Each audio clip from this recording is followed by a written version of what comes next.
In real estate, the amount of money you make is tied not just to what you've got and what you can do, but really who you know. We just had a deal that we wholesaled that ended up getting wholesaled to a wholesaler to an end buyer. Absolutely ridiculous, but let's dive into this thing.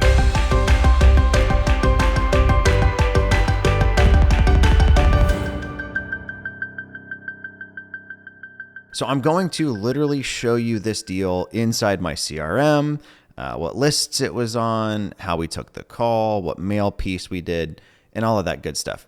But there's several lessons that I want to make sure you grasp from this one deal. If you're not familiar with me, my name is Ryan Dossey. I'm a real estate investor. I buy and hold, fix and flip, wholesale. Used to say I do everything but development, but we're working on that now as well.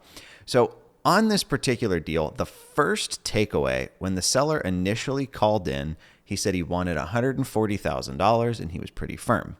Well, guess what? We ended up getting it under contract for $70K.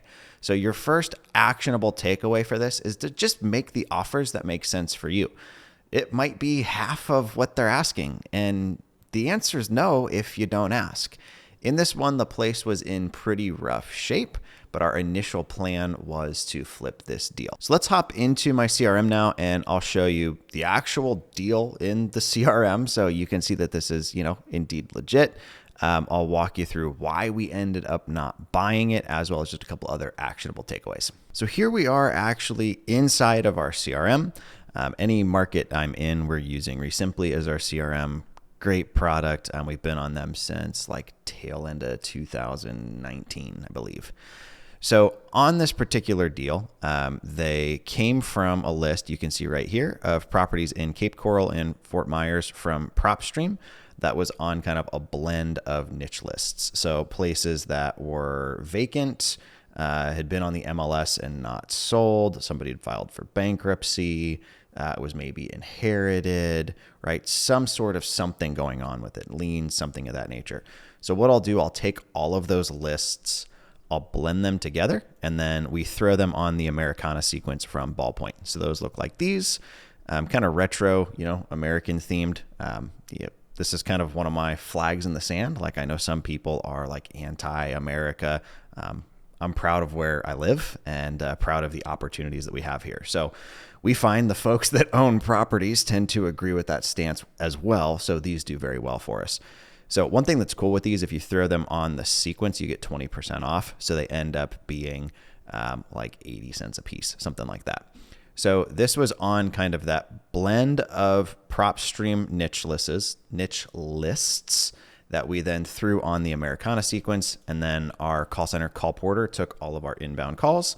Second company I own in the space, we've got like 30 Americans that literally work from home, and all they do is take calls for people like you and like me.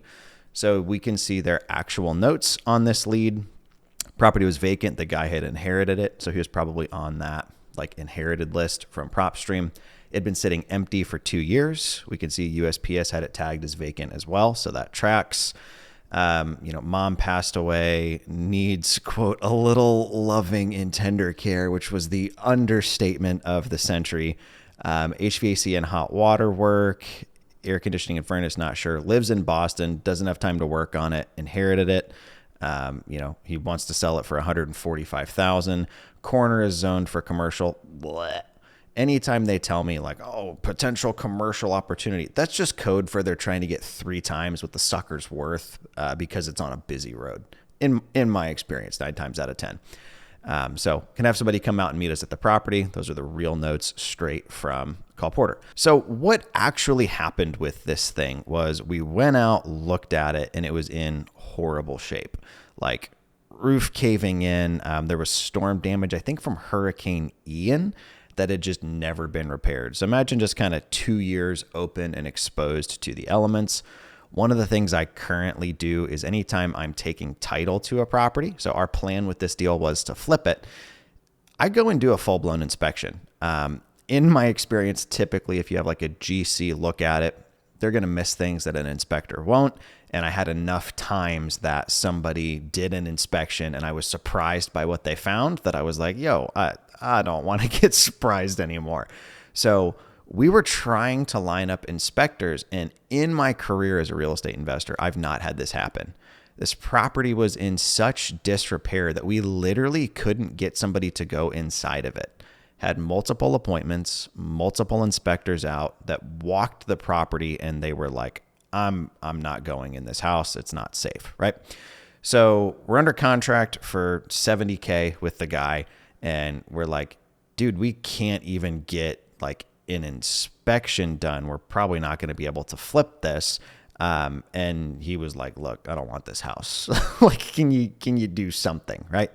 So during our inspection window, just note, if you're wholesaling, we don't use our inspection windows to like intentionally retrade or pull out of deals. But if we do a legit inspection, or in this instance can't get one done, then I have no problem pulling on a deal. That's literally the point of that inspection clause. So we're kind of newer to the Fort Myers, Cape Coral area, so we started reaching out to folks we knew, trying to wholesale the place. Now, a wholesaling can kind of feel to me like you're throwing up a puzzle in the air and hoping it lands assembled. Even more so the case when you go under contract with a buyer who goes under contract with a different buyer who goes under contract with a different buyer. Huge props to the title company for getting this thing done. But to end this thing, I want to walk you through the importance of networking and knowing who the buyers are. So we were under contract for $70,000. The next guy that came along was a little less than fully honest, maybe, but was like, hey, the most we could pay for this is 74. Way we looked at it, like at this point, we didn't care if we made money on the deal or not. The guy's got a vacant all the way in Florida. He lives in Boston. If we can get this thing rid of, for him, that's beneficial, right? So we're like, cool. That guy then goes and shops it out to somebody else and is able to move it to them for like $82K. That guy goes and shops it out to who ended up actually being the end buyer, who bought the thing for like 94 or 95 grand. So moral of the story, if we'd done a better job networking and looking for cash buyers, well, instead of making 4 grand, we would have made 25. If you're watching this on YouTube, I've got some solid trainings on how we find cash buyers that I'll link to above. Full disclosure on this one, it happened kind of during my move from Florida to California. So my business partner on this one was kind of on his own. Honestly, I'm proud of him for just moving the deal, but wish we would have spent more time kind of building our own buyers list and networking, because, well, we would have made an extra 20K. Remember, in real estate, it's not just what you've got or what you can do, it is who you know. Speaking of which, if you haven't already, be sure to like and subscribe so we can get to know each other better. Talk to you guys next time.